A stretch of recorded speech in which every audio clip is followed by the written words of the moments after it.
manfaat dan kebarokahan. Semoga Allah paring kesabaran, semoga Allah paring kekuatan yang barokah. Saudara, pagi ini langsung to the point, saya mau bicara tentang sabar yang tidur malam kancrit. Apa kancrit? Tinggalan. Oke, ditulis ya, sabar. Ini different, ini sebenarnya untuk anak kita, tapi ini topik sendiri. Sabar, ditulis ya. Sabar itu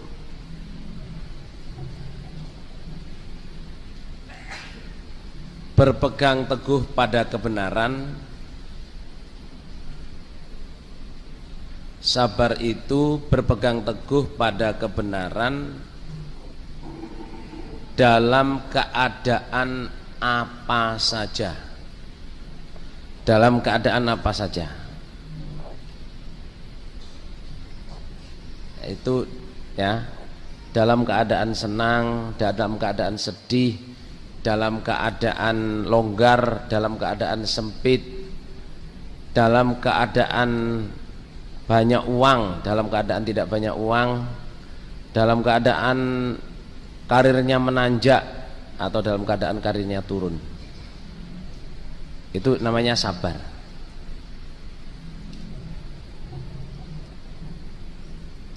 Jadi saya terangkan ya, sabar itu bukan kalau istrinya diganggu orang diam saja. Itu bukan sabar, itu takut dan lemah. Sabar itu bukan ketika dijitak diam saja. Itu namanya bodoh dan lemah. Kalau dijitak tanyain, ngapain lu jitak gue? Iseng. Loh kok enak iseng? Ya ganti dijitak saudara. Ya kan? Kisos. Maksudnya itu kita beritahu bahwa kita ini kita bisa berbuat sesuatu. Nah, yang disebut sabar itu adalah kita tetap berpegang teguh pada kebenaran apapun jadinya. Itu sabar. Jadi dalam keadaan kaya ya sambung jamaah lancar, ya nggak israf, ya nggak melanggar, nggak main cewek, nggak judi, itu namanya sabar. Dalam keadaan naik daun kalau di dalam jamaah, jadi itu wayuh dapuan. Apa wayuh dapuan? Jadi ketua Persinas Asad daerah, jadi sekretaris Senkom, ya toh, jadi apa namanya itu pengurusnya DPP, terus jadi tim rekaman, ya toh, jadi tumpuk. Tapi meskipun begitu, tetap bisa takdim kepada imam kelompoknya, imam desanya, imam daerahnya, tetap bisa ngaji, tetap bisa sambung kelompok desa daerah.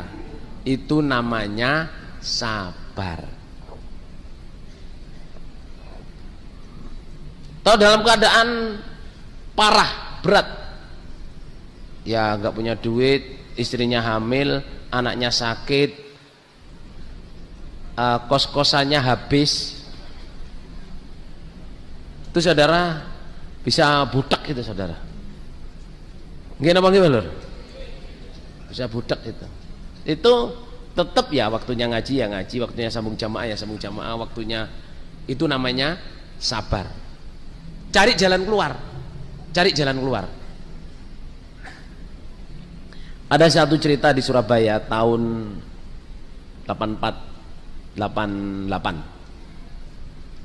Saya tugas di kelompok itu.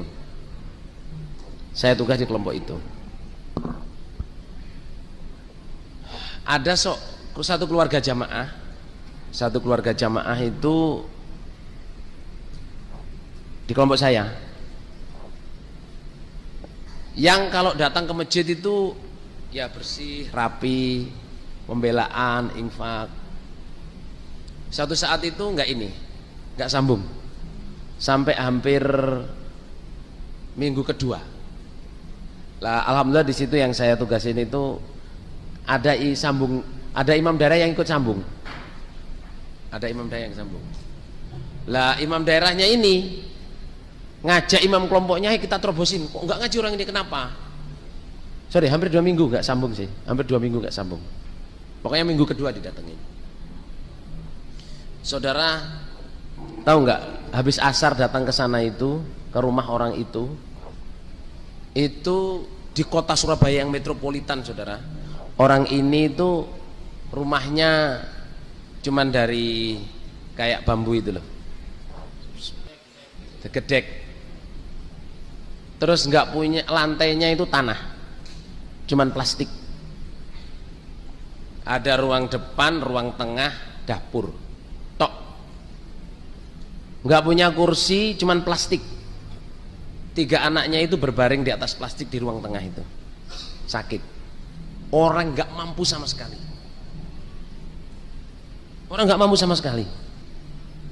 Lah imam daerahnya ini sudah datang mau nasehatin istilahnya, kok nggak sambung, nggak pamit, nggak izin, nggak memberitahu. Padahal kalau ditarik pembelaan ya ngasih, dikasih infak ya ngasih, tapi keadaannya seberat itu. Ya imam daerahnya itu duduk itu nangis, saudara. Duduk itu nangis. Terus dia minta maaf. Lah orangnya itu, saudara jamaah, dia bilang, ngapain bapak imam daerah nangis gitu? Kalau bapak mau nasihatkan saya, nasihatin saya gitu. Ya saya minta maaf, kamu ini saya suudoni gini. Kamu ya kok mau ditarik pembelaan, terhadap keadaanmu kayak gini gitu. Bapak jangan ngendon-ngendoni saya. Saya meskipun fakir, meskipun saya nggak punya, tapi saya berusaha keras untuk bisa menjadi orang jamaah yang baik, sambung, infak, pembelaan. Kalau bapak seperti ini itu berarti bapak ngendon-ngendoni saya. Jadi makin nangis imam daerahnya, saudara. Saya sekelompoknya itu.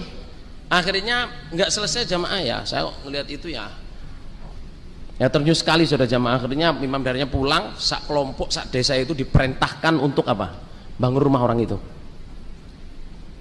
Dibangun rumah langsung, saudara. Di kota Surabaya mestinya ada listrik, ada apa, nggak ada listrik, saudara. Di Surabaya zaman 84 itu nggak ada, semua listrik. Orang itu nggak punya listrik, tidurnya di lantai. Makanya ada nasihat dari keimaman itu turba.